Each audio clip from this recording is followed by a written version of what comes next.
Hello, little learners. Today we're going on a fun adventure with shapes. Look, here's a big round circle. Isn't it so fun to roll around? Now let's see the square. It's all sharp corners, just like a box. And here comes the triangle, pointy and tall. What do you think happens if we put them together? Let's find out. Stay tuned because there are even more shapes to meet. Can you guess what shape comes next? Let's learn together one shape at a time and make this fun journey the best one yet. A big circle. Can you name the shapes on the screen? Go!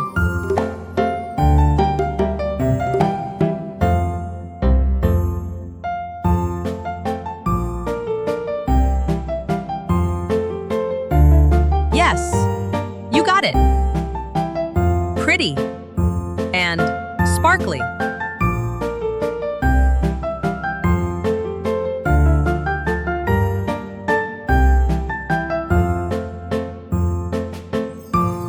Who's number one? Shout out the shapes. Oh!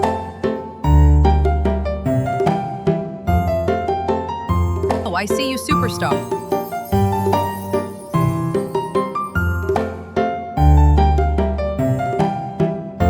What sound is the choo-choo train? What shape is the train? What colors are in the rainbow? Okay, go. Triangle and squares. Bouncing in the air. Let's see if you are really there. 1, 2, 3. If you know it, you're there. Puzzle pieces bouncing, but they racked up in a rectangle. Number 1, we know it, in charge. Smarter than smart guy. Learning shapes. Period. Thanks for watching. Like and subscribe for more.